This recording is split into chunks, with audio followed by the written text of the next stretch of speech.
One's ready. One's ready. Go! 1, 2. 1, 2. 2.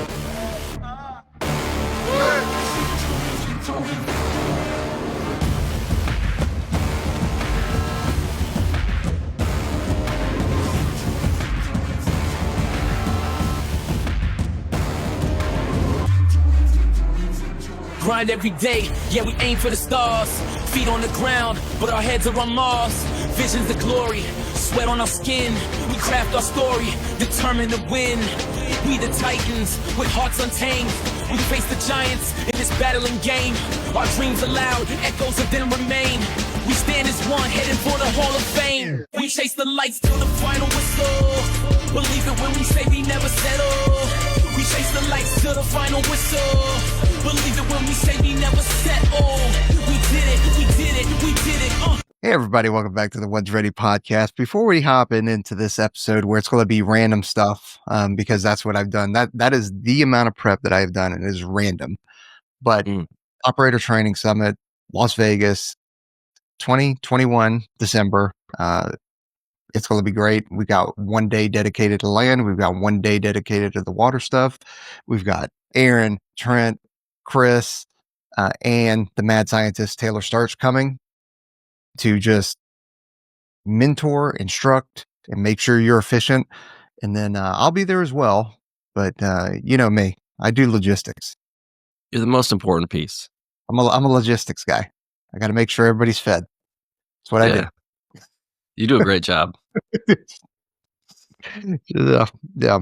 Well, so Operator Training Summit, if you guys want to register, and then we actually do have dates and locations sitting at about a 95% for 2026. And I've got them loaded onto the website. I just haven't published them yet because I'm going to wait until 1 January to publish them. You know, new tax year, all that kind of stuff. Just makes it easier. Adult stuff. Yeah, you guys know. Yeah. But then also, if you guys head over to onesready.com, we've got merch over there as well. But if you're looking for some gear for those events, you know, rocket fins, if you're buying rocket fins, make sure you buy booties, high volume mask, snorkel, ropes, Alice Ruck, smartwatches, all that kind of stuff. Head over to onesready.com, go over to the right-hand side where it says prep, partner discounts, and it's the second one down. Attack Elite's got you covered. You can click on any of those links because I've hyperlinked them all where it says Attack Elite, and then it'll take you to their site. And as long as you don't have pop-up blockers enabled, a pop-up will show and it'll get you a discount so that you get some money off of your order. There you go. Boom. It is a lot easier when most of the folks show up with the same gear. Yes. And it's better for the candidates, right? They learn more. It is. And it is part of the packing list, you know, but it doesn't mean that you have to have rocket fins. If you have the tier ones, the TYR ones, you know, that works too. And if you don't have them, that works. It's just, you know, you're going to miss out on a couple of things, but you can still join in. It's just, you won't get the full experience. You can fin without actual fins. I've seen it done. Yeah. And then, yeah. So it's good. And if you haven't seen it, check out the how to mark your gear, where you can see my crappy iPhone setup where I've got it on a tripod and I'm trying to talk and show in like because it's not a very tall tripod and it's not an overhead look. So it's this kind of like this high looking down. It's terrible, but that's what I got, guys. We'll do it again. Next OTS, we'll get the setup video done again. Yeah. So, all right. Well, I did want to start off with some fan mail from Buzzsprout because we actually get fan mail, but we can't respond to that. So it's a weird, I guess that's kind of how fan mail in real life works, you know, but I mean, usually you don't respond. Well, yeah. Thank you, peasants, for sending me fan mail. Yeah. But I deserve it. You know, there's a return address on it or something like that. So I figured, well, catch up on some of these. So, hey, love the interview with Chris Jacob. And I haven't read these, by the way. So I'm reading them live. Love the interview with Chris Jacob. Keep up the great job. Kill your WOT at CrossFit Apollo. That was my first CrossFit gym I belonged to back in 2013 while stationed at Nellis with the second SOS. Still have a lot of great memories of that place. Tell Chad and Monica Kobe Smith said hello. There you go. That's one of them. Thank you. Oh, this is a big one. Oh, someone wrote a novel. Yeah. So I'm gonna read it. Like I said, I don't know what these say. So almost Okay. 31-year-old Central Texan have directly saved a PFC soldier's life before, even while he was threatening to slit my throat with a serrated K-bar in his hand. Okay. Okay. He passed for a long 1.5 to 2 minutes in the passenger seat within. You know what? I'm not going to read this one. Okay. It's no. You know what? Would not be fair. We'll just take this for what it's worth. I don't know what if this is true or if this is, I don't know. So, he passed for 1.5 to 2 minutes in the passenger seat within eyesight of the ER. Somehow came back and survived. Years later, after losing all contact, he went on to acquire a violent criminal record. Looks like he might have converted and ultimately got put away on some form of terrorism charges.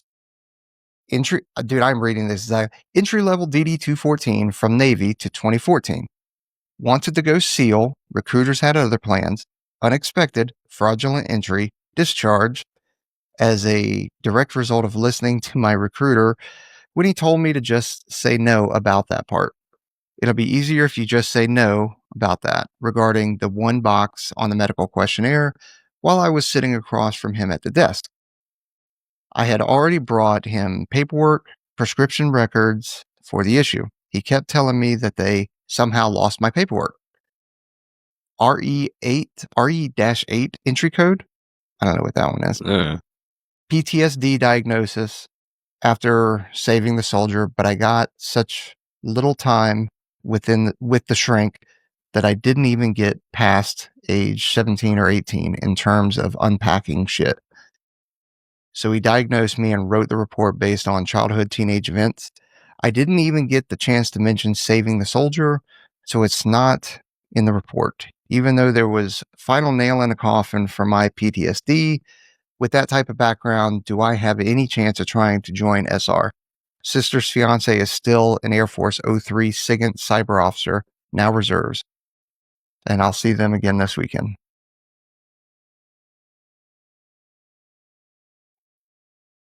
I'm not sure what's going on. We have had folks with prior PTS diagnosis come through.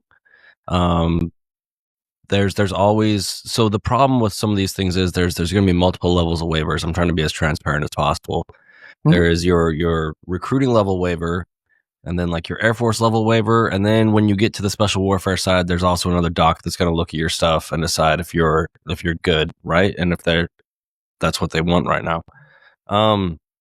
So it's a huge risk, assuming everything else plays out well. The PTS thing is a little difficult. You could go all the way through it and get all your waivers, right? But I'm pretty sure there's like at least three levels of people that have to look at that and bless you off. And you might be in the pipeline by the time they get around to it and they say no. So, oh, man, that would suck. Yeah, we had a dude a while back that had some stuff, former Ranger type, and he was, I think he was in the prep course, and they're like, yeah, no. And he's like, so the Air Force said I'm good, I got in, and then the docs over there were like, no. At that point, you'd also have to, I would think you would take the doc's assessment would be an aspect of the final decision, but you'd probably also go like, okay, the guys that he's been on team with, what do you guys think? And then the cadre, or maybe even you leave those guys out and you just look at the cadre and go like, hey, what have you guys seen? Have you seen any, and it's such an impossible thing too. Cause like if you tell them like, oh, this guy had PTS in the past, have you seen anything? like then you just start ascribing like cone behavior to Yeah. PTS diagnosis. It's so like it's like a hard thing to deal with. So also I don't think a lot of the doctors understand how post-traumatic stress really works. No, I would agree with you. I also think the psychological evaluations and stuff like that at least special warfare does, I think is inaccurate and has too much weight to it. Dude, anything that's a questionnaire, like I don't know about you, but I got I don't know 6 voices in my head at any given time. I think I know what you're asking for in the questionnaire, but then I'm like, okay, so then you have to like play statistics. It's like, are you this type of person? It's like, well, everything's kind of situation dependent. Like I try to be max flexible, and in certain situations I'm this way. But like I know what you're trying to ask me. So like, do I want to come across as like kind of a good person? Like a stable person. So I'll answer this way, but then I'm lying to you. It's weird.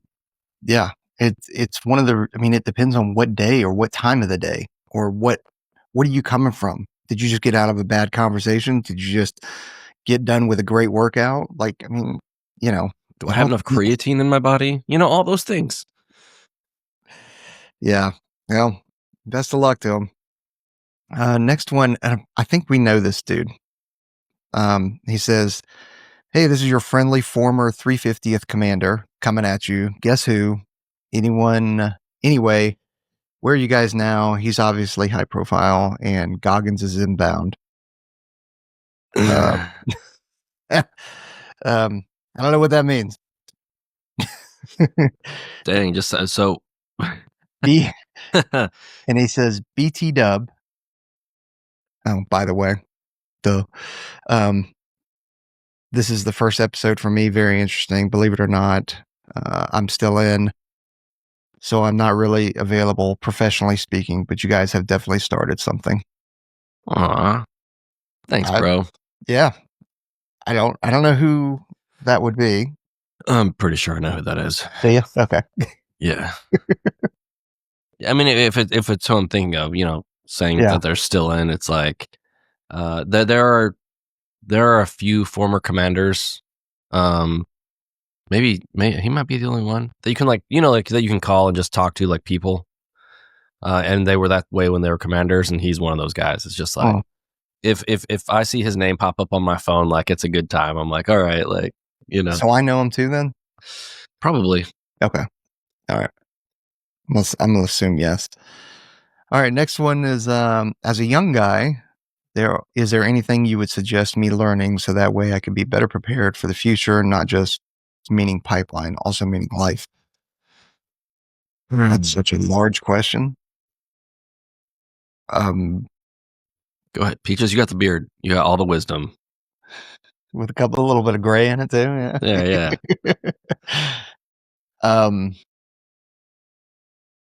Man. Well, he's asking for what he can do. Martial arts, shoot guns, learn how to change a tire. Yeah. Work out hard. If you're a mom or dad, be the best mom or dad you possibly can. If you're, you know what I mean? In terms of being there for your kids, teaching them to be good adults, that kind of stuff. If you're not a mom or dad, then leave that for later then. I would say don't be scared to do things. Like take risks. You got to take risks. Yeah.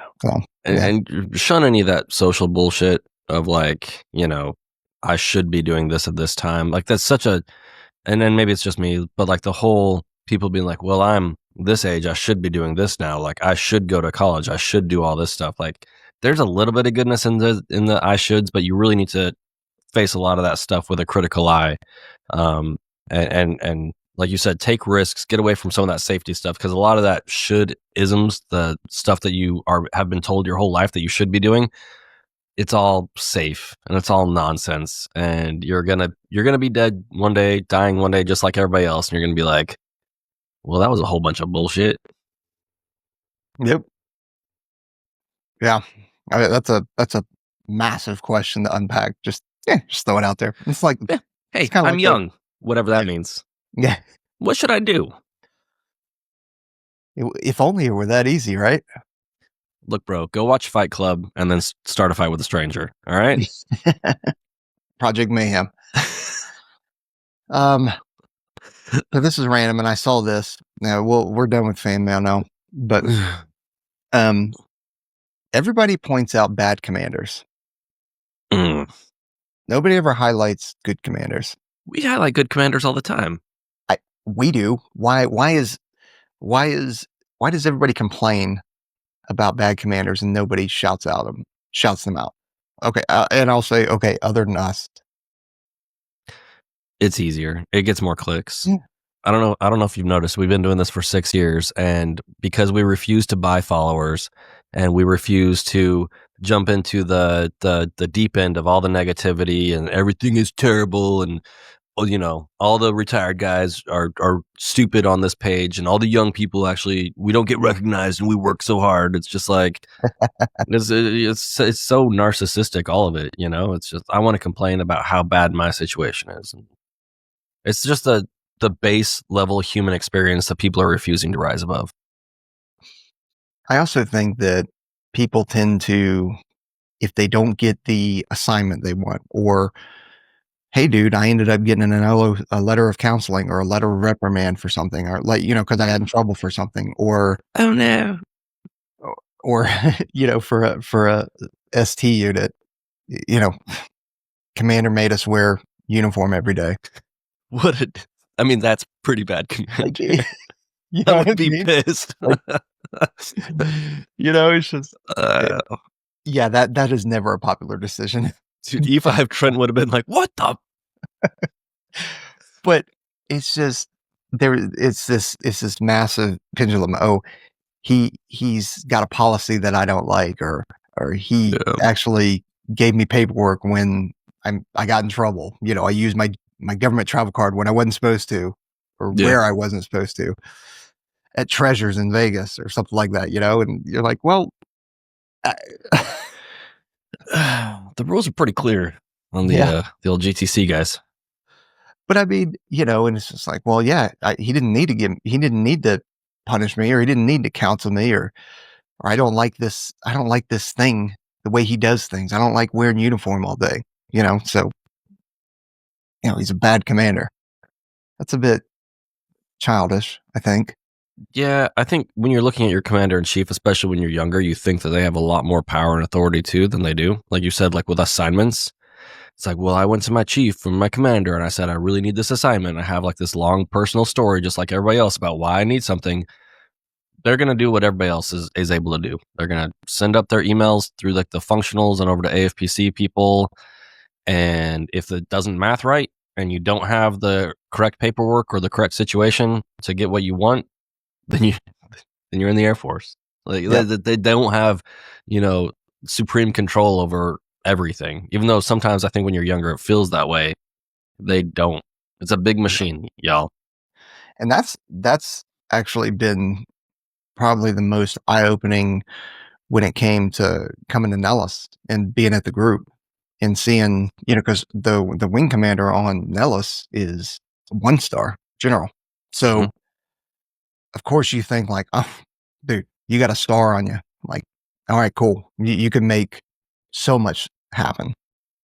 And then you realize that even a 1-star, like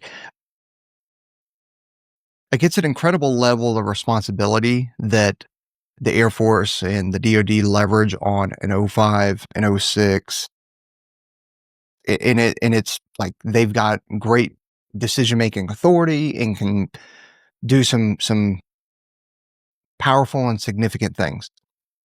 But when it comes to getting more funding, or when it comes to getting buildings built, or when it comes to acquisitions of new vehicles, or, we need to get more jets at Nellis, like there's zero power, zero influence.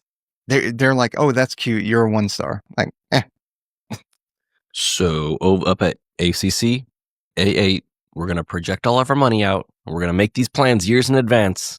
And there's a little bit of wiggle room, but not much. So if you don't have this in the palm cycle at least 3 years ahead of time, and make a compelling argument that we care about, totally detached from the operational reality, then you're not going to get that thing in 3 years. And not just so everybody out there, we program 3 years out, 3 to 5 years out in terms of money. So if I know that I'm going to have a requirement for human performance, right? I'm going to have a requirement for this human performance program that we're building, that it's in its infancy stages now, but I know where I want it to be in 3 years. I have to project and go like, okay, guess how much is going to cost in 3 years, including inflation. And then I have to also project it subsequent years after that for the FIDEP.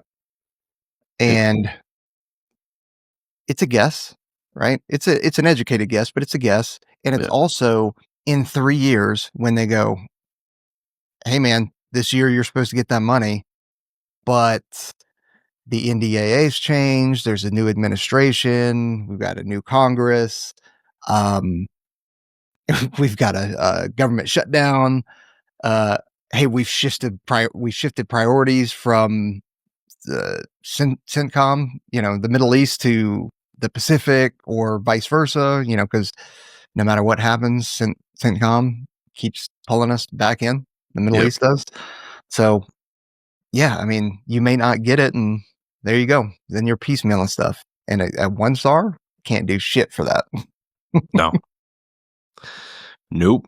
It's tough, but yeah. Anyway, yeah, I think another reason why commanders, and here's what I would throw actually to the people that just complain about bad commanders, is that if your commanders are that bad, and there are some, there are some bad chiefs. I'd actually probably say there are worse E9s. There are more bad E9s than there are bad commanders, probably. Think I'm fratting myself on that one? No, I'm just trying to think it through. I'm not sure. I have met more. So when I meet a bad chief, it is way more personal than when I meet a bad commander, right? I'm definitely going to like the commanders, if they're kind of like off in the wood, like doing their thing, they're kind of trying. As long as they're trying and they're like a nice person, I'm going to give them probably a lot more grace than I would a chief, just because the chief is so much more closely related to what I did. And so that will stick with me a lot more than some like, fairly inept commander that's a nice person. That's fair. Because I guess my expectations for commanders are so low.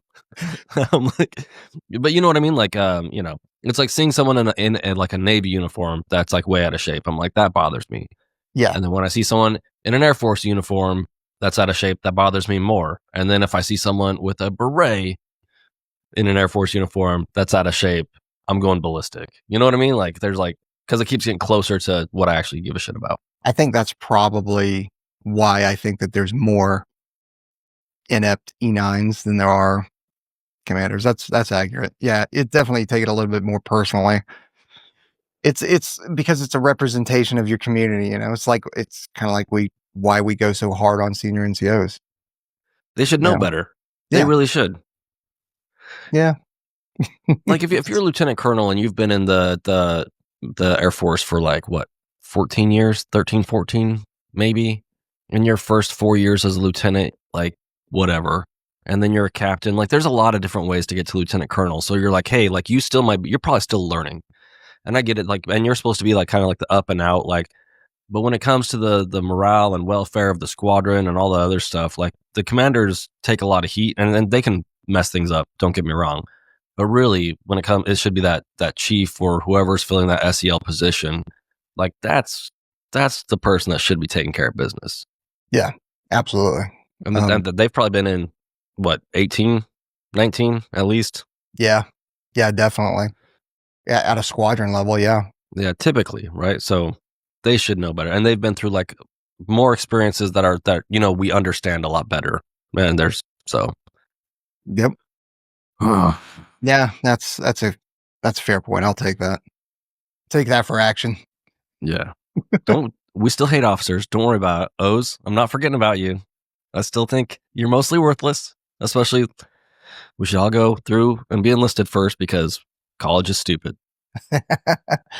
The amount of my officer counterparts that I work with that will come in to the shop and tell me, like, if a reel pops up in their feed, or some of them actually listen. Like one of the colonels, who's a great freaking dude, listens.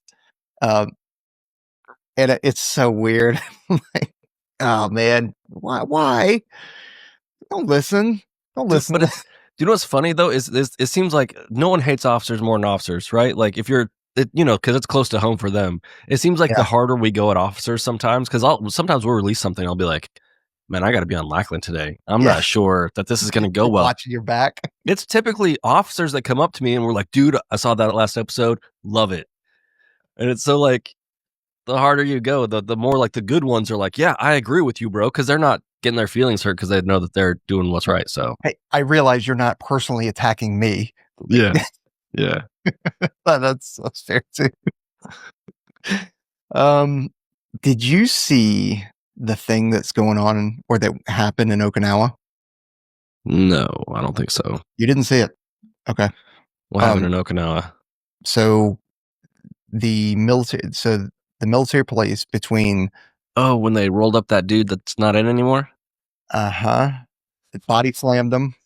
just assume that dude is active duty. Yeah. Like, this is... you know what? Let me throw it up here just so we can actually watch it real quick. Because this is wild to me that this actually happened.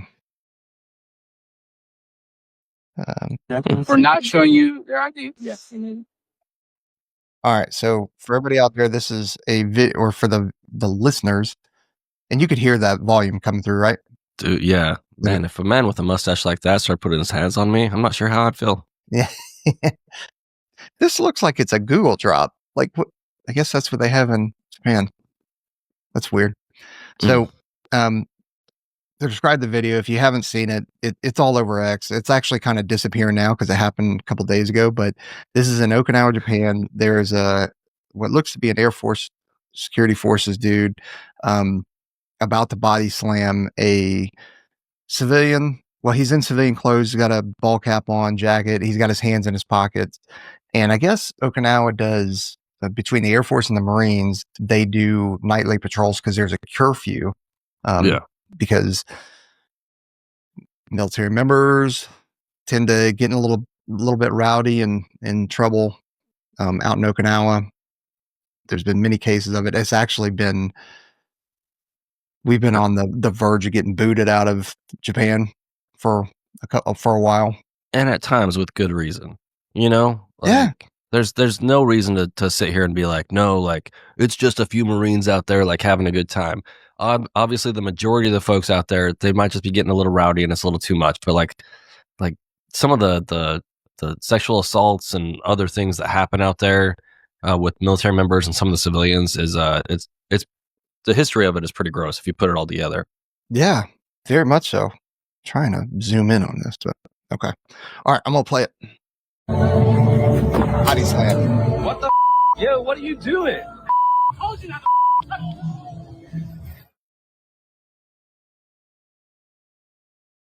This is all because he busted curfew.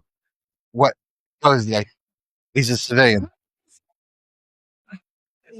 You have no right to detain him. I'm not under your policy. You are in our jurisdiction, so we still have the right. So could you detain a Japanese guy over there? Yes, you can.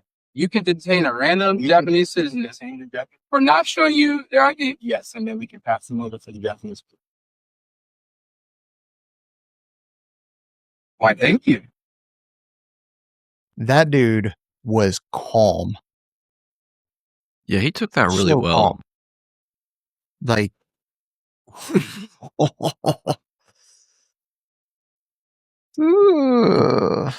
I do. Okay, Go ahead. So part of me, part of me wants to know. So this dude is in Okinawa. He's not in the military anymore. Refusing to show his ID, right? Which is fine. But like, was he trying to get this? You know, like someone's filming it. Is this kind of like a gotcha thing? And whether it is or not, those cops, like, dude, if someone doesn't show you their ID in that part of Okinawa, you can just detain them no matter what. So I'm not sure what kind of like agreements they have with the local law enforcement. So like they might have been completely within their rights to do what they did. Yeah, they might. The SOFA agreement may allow them to detain Japanese citizens as well. I don't know. I would defer to obviously GROK or ChatGPT because it'll give me an accurate answer. But yeah, always. It's not going to guess. But hey, if somebody knows that, please hit us up. That would be really interesting to know what those agreements look like right now. And especially if you're one of those security forces, or you are a security forces dude that is overseas, especially in Okinawa, like weigh in. Is that policy correct? Like, because I'm playing this not to like chuck the security forces dudes on the. It's just it's a kind of an interesting thing that it's a little bit wild. And if that's the rules, like that's kind of wild. So yeah, you're not in America, right? And you're off base. And so if base law enforcement has an agreement with local law enforcement, and the rules are you have to show your ID if approached by any of these people, and you have to show your ID. Like if the Okinawan law enforcement came up to this dude and he refused to show them his ID, would it have gone the exact same way? You know what I mean? Exactly. So, and that's the thing is, so weighing on the side of caution for the security forces dudes, if that dude is in another country, it doesn't matter whether you're American or not, your rights do not carry over. Even when you're in the military, your rights do not carry over to that country. Now, because, you can't carry guns in the UK, you can't carry guns in Germany or anything like that. So not all of your rights. Yeah. No, they carry machetes and knives, but, you're not, those rights don't transfer over. So in Japan, if Japanese police came up to you and said, hey, show me your credentials, show me your ID, proof, I don't know what the laws are over there, but there's probably a good chance that I'm going to comply with that. I'm in a different country. And that dude also doesn't have the backing of the DOD to go like, that base commander comes or that first sergeant comes and is like, hey, get it. I got him as they're taking him from the Japanese jail. Right. Yeah. You're a civilian. You used to be in, you don't have that anymore. Yeah. So when I first saw that, obviously like my very strong, like libertarian bent was like, why are you guys doing that? But now like thinking through it, I'm guessing, if I had to guess, the Okinawan law enforcement probably wants those guys. They're going to back them up 100% if they're out there trying to keep these guys off their streets and doing what they're doing based on the very tenuous relationship between the military and the Okinawans right now, the way it's been for a long time. So who's this guy going to go complain to? You're not going to go to the embassy. You're not going to go to Okinawans. Everybody's going to be like, them's the rules, bro. Especially over in Japan. Yeah, you should have just shown your ID. Like, and by the way, and now that I'm thinking about it, that body slam was pretty good. Yeah, that body slam was, but it's amazing to see people because they just see the video and they get outraged. And a lot of it's probably bots, right? But again, depending on what the SOFA agreement is, and status of forces agreement is what SOFA stands for. And then whatever the laws are in that area and whatever the base's partnership agreements that they have with law enforcement and the local government there. Dude. I mean, yeah, it's not like the Marine. None of the other cops were like, yeah, you can't do that. They're all like, yeah, we can. Yeah. So. And I got a feeling that the security forces dudes, as much shit as I like to give them, probably know what they're talking about over in that situation because of things like this. Yeah. Yeah. So, I mean, if you're I think that dude was a Marine before or whatever. He's out in Okinawa, but Yeah, something like that. I mean, he's right that he doesn't fall under like the UCMJ, but like, dude, you don't know what all those agreements are. And so if they roll up in Okinawan and they refuse to show their ID and they get detained, that they get handed over to the Okinawans, that person's probably going to be in some pretty decent trouble too, because it's not America, Yeah. Just to reiterate, it's not here. Like if that was outside of, Nellis on Craig Road, and you had roving patrols of military police just body slamming civilians, It's different. it'd be different. Yeah. You have different rights over here. Although on Craig Road, I wouldn't, there'd be gunshots and it'd be mayhem. Dude, if Craig Road is a wild place. I think Nellis should actually just extend their boundaries and just Take let it the over. military police go crazy in that area. When you first arrive in Nellis and they do the kind of welcome brief and that kind of stuff, it's either security forces or OSI shows you a heat map of right around not just all of Vegas, but surrounding area of Nellis. It's like, hey, here's Vegas, and then here's Nellis, because you can see the dark red heat map of how dangerous it is, and it's all surrounding Nellis. Mm-hmm. It's get wild. off base, get on the freeway, and get out of there. Yeah. The amount of fentanyl leaning you see just in the middle of the day or as you're showing up to work at, 7 in the morning, 8 in the morning, just fentanyl leans everywhere, and it's so sad because you see kids, because there's a school there, right? There's a school crossing right there and all that kind of stuff. And you see kids walking down the sidewalk right past these people that are fentanyl leaning and everything like that. And you're like, and they're oblivious, like they're not oblivious to it, but they're not paying attention to it. They're just like, all right, freaking eyes forward, and you got people that are just freaking yelling and all that kind of stuff. And you're like, man, these poor kids are just in it right now, just having to walk right past and ignore it. It's just, oh God. Welcome to Trump's America. You know what I mean? Is this what you voted for? That's straight to the top. Blame the president. Yeah. That's what everybody says now when they post stuff or something like that. Is this what you voted for? What are we talking about here? With a lot of the things, yeah, it's exactly what I mean. Technically, none of us voted for the president, so it's all rigged. No, I mean it's the Electoral College. Yeah, I mean that's what's. Yeah, it's very true. Yeah. Something else that I saw on X that it had me thinking about some of the things that we have been working on in terms of have you've been to SOCOM headquarters, right? No. Okay. So they don't let gray hats in there. Come on, bro.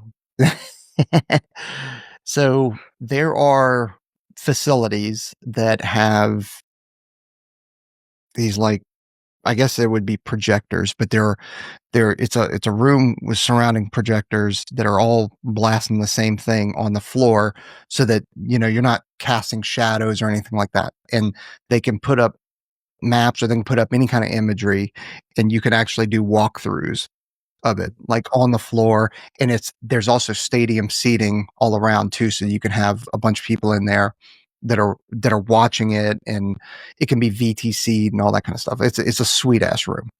And, so that is, futuristic, if you will, versus sand tables or doing rock drills. And I saw this post and it was talking about, and I'll just read it for you, but it says, for the audio listeners, but says Combined Arms Rehearsal Theater is dead. If you're still building one in 2025, you're not training for LSCO, which is large scale combat operations. You're planning for your own funeral. Picture it: 300 leaders in a hangar, 47 projectors, 12 hours of rock drill perfection, brigade commander walking the miniature terrain like a god, scripting every bound. Yeah. This I like guy's it. writing a novel. Meanwhile, the enemy's recon strike complex just watched the whole thing from orbit. Dude, who are we fighting right now? Thermal bloom of the hangar, 300 cell phones pinging the same tower, every vehicle parked in neat rows outside the satellite passed. Day 1 of the war, that rehearsal site is the first precision grid removed from the map. Day 2, every CP you rehearsed is in place is gone. Day 3, the brigade commander is either underground or dead, and nobody has comms because we never trained without them. GWOT taught us that that perfect synchronization wins, which is true. LSCO teaches us that perfect synchronization is a targeting signature. Your 96-hour Excel and sync mat perfect scheme dies in the first 30 minutes when every emitter is a beacon, every static node is a target, and every rehearsal of record becomes the enemy's pre-planned fire plan. Mission command isn't nice to have. It's the only thing that survives when the sky is full of drones and the brigade commander's voice is a memory.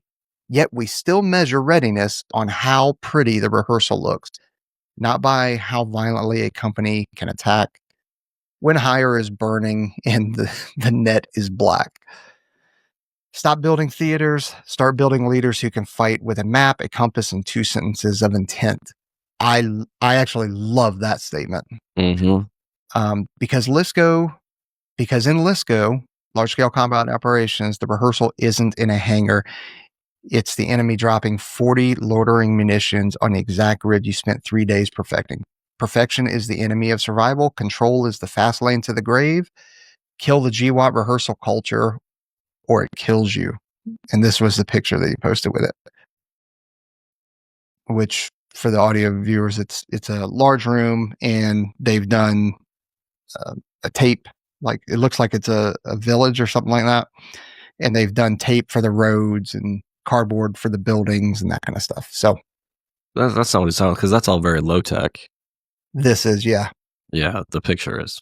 I think that's what he's criticizing, though, is that this is very old school Vietnam, Desert Storm, GWOT, doing this versus because you have all these people in a room and kind of like what I was talking about in terms of you got these incredible facilities that have these projectors and all that kind of stuff. And you do have senior leaders, but I mean, I don't necessarily disagree with this dude.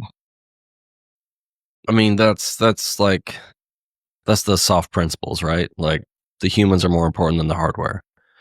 And we've been talking about this with like the next fight for a long time is you're going to like, if you project out the capabilities eventually like coming up against each other, the high level capabilities of like, say like a China and the US, right? Is the classic example. Like, how are you going to get stuff done? If you can't out tech them, then what do? You have to have groups of people with low tech and high understanding of what it is that they're doing with limited guidance to go out there and get the jobs done. Yeah. That's what it's going to take. But this is, again, I will say it. This is the sentence that I love. Start building leaders who can fight with a map, a compass, and 2 sentences of intent. The last part being the most important. 2 sentences of intent. Yeah, I mean, and I think this is some of our frustration with what we see in the culture right now, right? Like I went after the NCOs a little bit ago, where people are no longer taking intent and running with it. They are asking for permission every 20 minutes to do anything. And that's not the way that you get stuff done. Absolutely not. Like and it's just a bad habit. You know, that is such a like a Russian military, a European military way of doing business is, you know, I have to ask for someone's permission to do something. I have to ask permission. It's like, well, do you have the intent? Then go do it.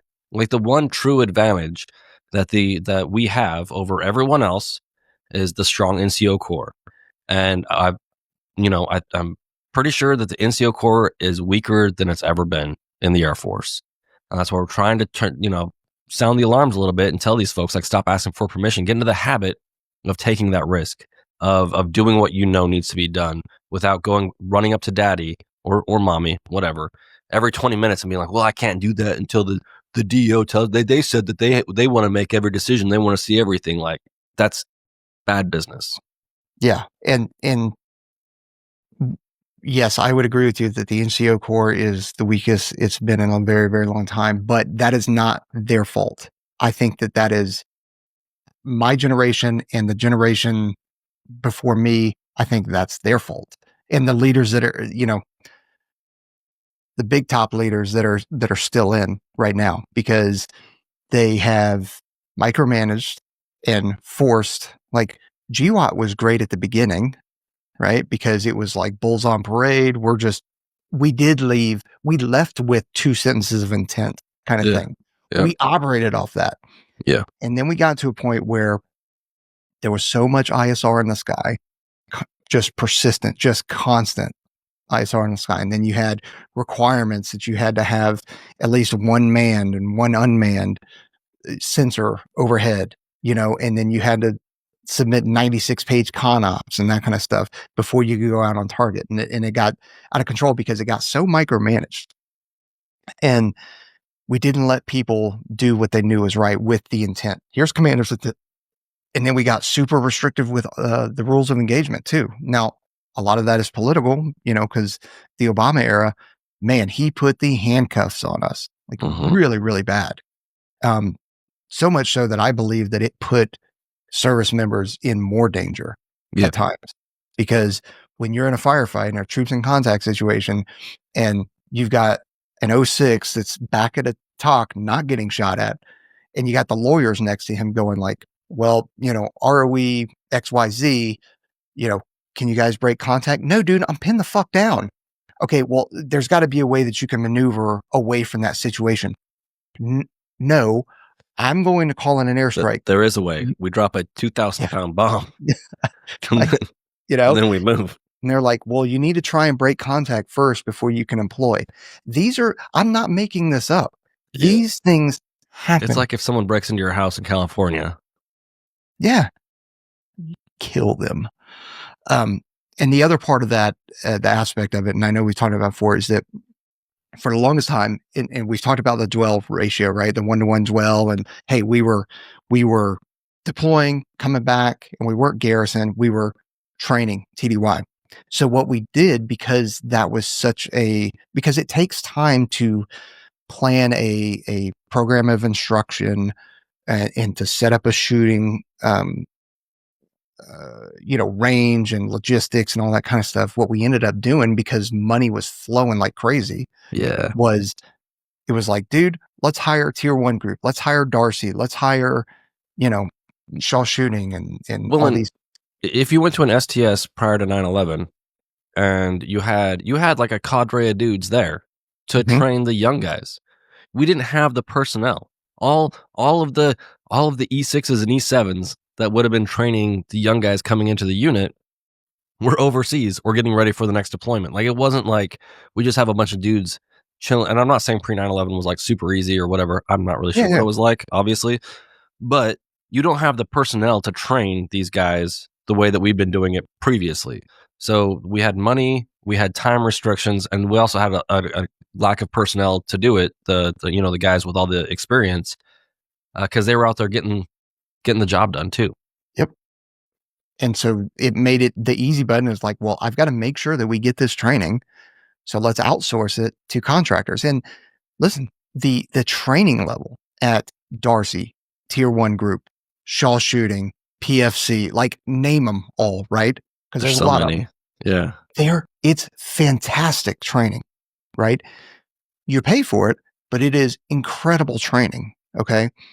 But the part that we didn't consider, we didn't think that it would be an issue, was the NCO development of learning how to logistically do stuff and plan stuff and make and teach people. Because that's what, as an NCO, you're supposed to teach people. And we lost that because we outsourced it. We've outsourced it a lot of ways. I could talk about development. I could talk about, instruction at the pipeline, right? There's a lot of contractors that are involved, and they're all great dudes because they're all prior PJs, controllers, and SR, and TAC-Ps, and SEER, and all that kind of good stuff. So they're great dudes, and they do good work. But there is a difference when you have somebody wearing a uniform that is providing mentorship to cones and taking it Air Force wide. There's something to be said for NCOs that are just providing mentorship and instruction in a small shop than a contractor. We got away with it for a long time because we don't deploy as groups necessarily, right? Like I had one deployment where I went with a pile of controllers and myself, which was awesome.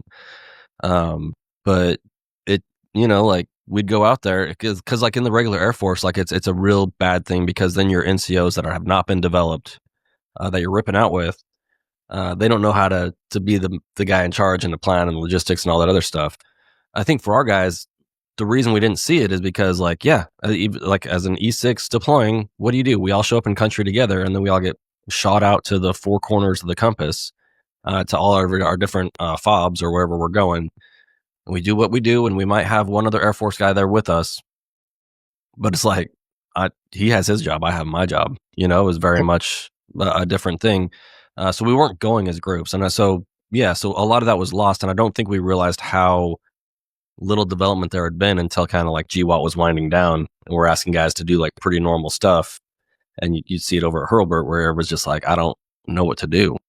Like, I never had to do this before. Like, so I read, it's a lot of that stuff, but that's kind of what leads back to like guys unable to like move forward with their thinking. When we talk about JTAC not being the way it used to be in GWOT and it not being necessarily the way of the future for combat control and some of the stuff with SR and PJ and things changing, I think a lot of guys just like go back to what they know. They're like, no, me, JTAC, GWOT, I drop bombs in the desert. There's nothing else. It's like, yeah, but what happens in the next fight? They're like, no. We, it caused a lot of problems. And it's another reason why people, and I'm not saying that I'm for ST-Nex or Aspect War 2.0 or like, cause I honestly don't know all the details about it, but that is one of the biggest like change, antibodies that happen is because guys just knew GWOT and they were comfortable with it and they liked it because it was fun. It was awesome. And they're like, no, this is what we should be doing. And you're like, but times are also kind of changing. So maybe this isn't a bad thing. Maybe it is terrible. I don't know because everybody's kept it so secret. And it's changed. And it's also changed so many times that it's not even, it doesn't resemble at all what the original intent was, so, it's, and then even then the pad has been delayed and they're like, hey, I don't like some of these things because now there's a new Secretary of the Air Force. There's a new Chief of Staff of the Air Force. There's new leaders, within Aspect Ward that are going to be popping in that are going to be able to put input on it. So that's what I mean. That's why and I know we got a comment about, hey, how come you guys kind of skirt actually talking about Aspect War 2.0 is because it's changed so much. And if we put something out, one, if I knew what it said, I would tell you, but at the same time, it'll change because it hasn't been signed. And as soon as people start putting, red ink pen on it, and then, it's like, now I'm just feeding you stuff that's not going to be true. Yeah, there's the bureaucratic hurdles that it takes to get something like this signed, and everybody has to have an input. But also, I think as a community, we are more comfortable in the chaos of change than we are in settling down and just training folks and moving forward. I think that's one of the things coming out of GWOT is everybody's comfortable with constant change and flexibility and all this other stuff because we were for a long time. When you actually ask someone to sit down and do the same job every day and make things incrementally better, iteration after iteration, I think that's a lot harder for us to handle than, well, let's just change it all again. And it's, because that's how it was for a long time. And everybody's lives were so unstable for so long. And it was a lot of fun that I think that's where our folks find their comfort. Dude, you will not hear me argue that because we are at the phase in the weapon school right now called WISNT, Weapon School Integration, and it's kind of chaotic. Like it's very chaotic. There's so much going on, and I love it when Wisdom's here because I enjoy the chaos. I Yeah. also enjoy people kind of freaking out and like, you know, Yeah. and you're just like, hey man, we're good. We're good. Be all right. You know? And so I like that. Yeah. When it's running smoothly, I'm kind of like, well, can I throw a wrench in this thing or Yeah. what? Is You there know? something I need to break? What's Yeah. going on? Yeah. That's just not what we do. That's not how we grew up. So I think it's funny too when you talk about how much fun everyone was having. Like that also, on a side note, precipitated the SMU to change because so many guys were like, hey, we want you to come up here. They're like, bro, like I have friends up there, but like I'm rolling out every year to go have a lot of fun. Like, why would I go up there? Like, Yeah. And I kind of like forced them to change the way that they do business and recruit people because it wasn't really the show that it once was compared to the other side anymore. 100%. And yeah, because it used to be you had to go up there to get in a gunfight. But then when the it's called white soft or theater. Well, anyway, there's different names for it. So when you talk about like normal dudes like us, when we were getting in more gunfights and dropping more bombs than they were and going out and doing stuff, and they would have, they're kind of sitting around waiting for target packages to be, and that doesn't mean that they weren't doing stuff because they absolutely were, but when we were doing as much or more than they were as normal soft dudes, it was like, well, that desire to go do that was not quite there. So the recruitment was definitely struggling. And those stories circulated super fast. Like everybody had a story. It's like, oh, I ran across what's his bucket overseas. It's like, what was he doing? They're like, oh, they were just kind of like hanging out and waiting for stuff and setting things up. Or like it's like, in the chow hall. Like what did you do? Like I went out the next day in Winchester. Like for the controllers, like a whole bunch of stuff, and even the weather guy was getting his gun on, and the tier 1 guys were like, well, I mean, we got things going on. We got to go to this other country, and we're doing these other things. And I'm not throwing shade. Like those dudes were doing awesome stuff, but like, and it's amazing up there, but there was a lot of work for everybody. So plenty to go around. Yeah. And it was fun. But tying it back to NCOs, I agree with you. Take risks. Don't wait for permission. Don't ask for permission. Take the intent. If you know what the intent is, you know what the right thing is, even if you've got to deviate from the AFI, the Air Force instruction, or from, if you know what's right, then just do it. Yeah. And then ask for forgiveness later. And maybe you end up with a letter of counseling afterwards. Maybe you don't. But I can tell you that whenever I've had people, airmen, NCOs come up to me and go like, hey, I've got this idea, and they're not looking for permission, that, just tell me, hey, like, go for it, do it. Or if, hey, I went ahead and took the liberty and did this and did that. And I'm like, dude, awesome. Didn't even have to think about it. That's fantastic. Yeah. Keep that up. Like, that's what you should be doing. That's what we need you to do, because to the point of this, tweet, dude, you're going, if agile combat employment actually happens or something in the Pacific and we're all dislocated, you're going to need that intent, and you're going to need that ability to just go, I have the intent. I've assessed the situation. Here's what we're doing. Moving out. I got an 80% solution. I'm not asking for permission because I know what's right and I'm doing it. Yep. I'm always hesitant to say stuff like that though too, because like I was never really good at asking for permission. So it's like, it was kind of like natural. And I don't know if that was just me. Like, so part of that's like my personality. Part of that is, the community I grew up in, where like my first rotation, they sent me out there and I was like, what do I do? They're like, get work done. Figure it out. Like, oh, okay. Like, whatever, so and I get that not everybody lives in that environment, but like start pushing the boundaries. And for the commanders and the chiefs out there, stop searching for perfection.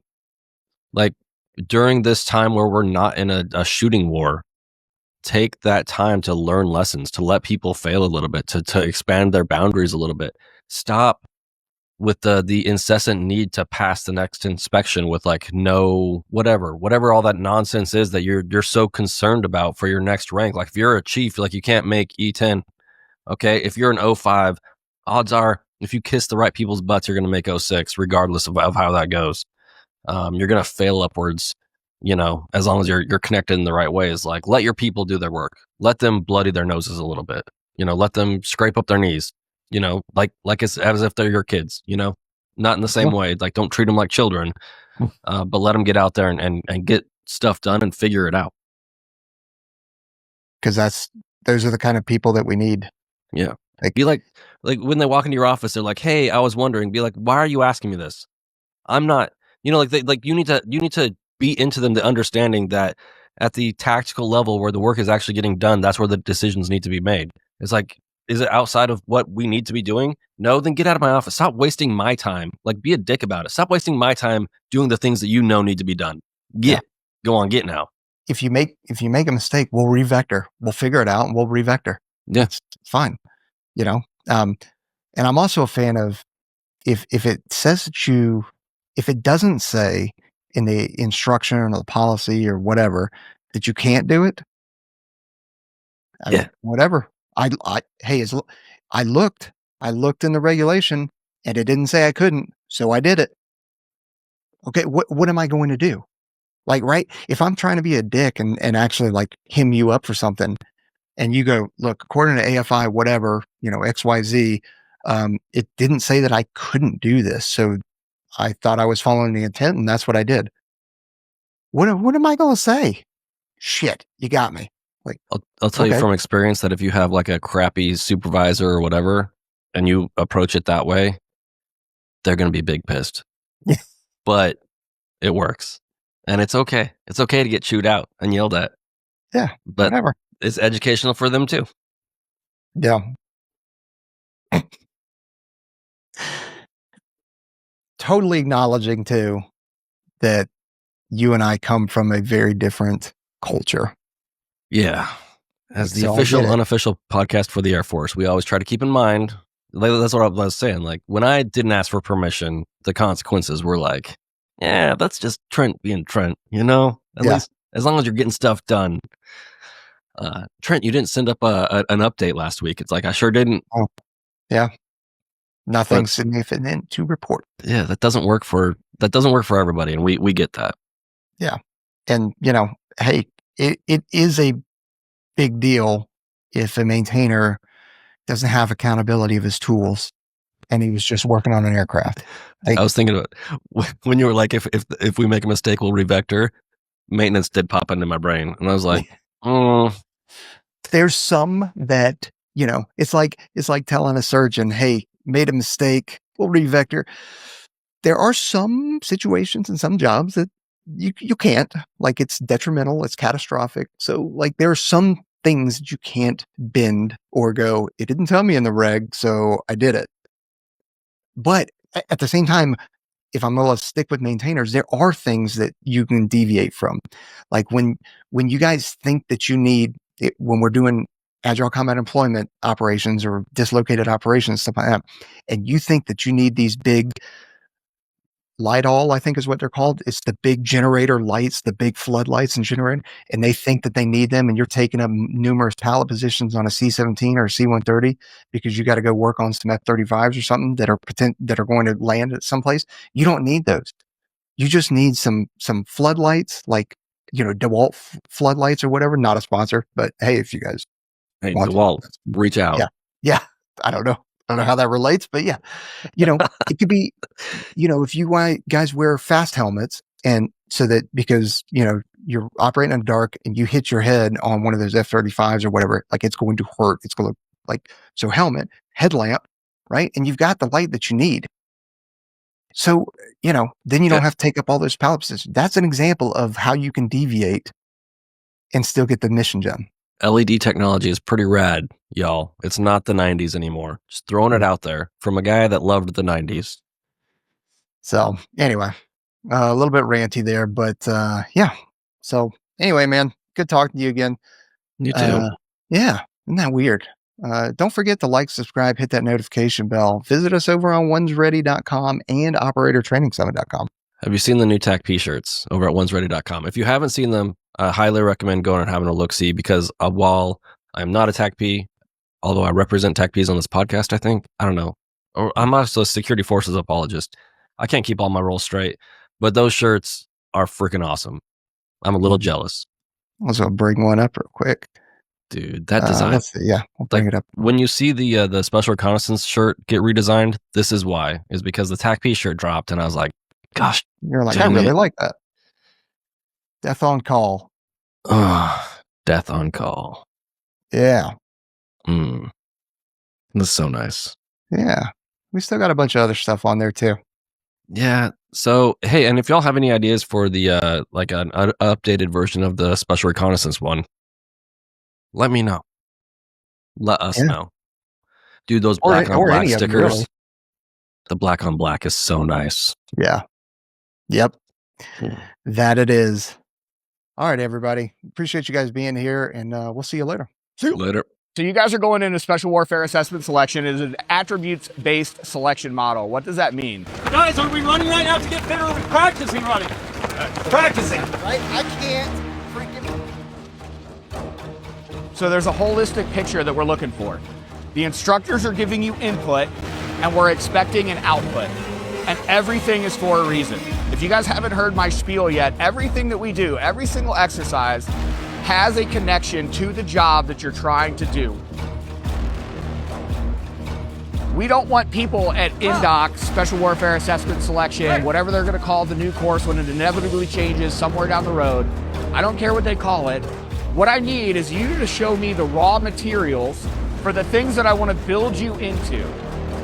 Just like everything else, it's a crawl, walk, run. I can run the Keystone just like this. All the way to ATC and never quit. All the way to ATC and never quit.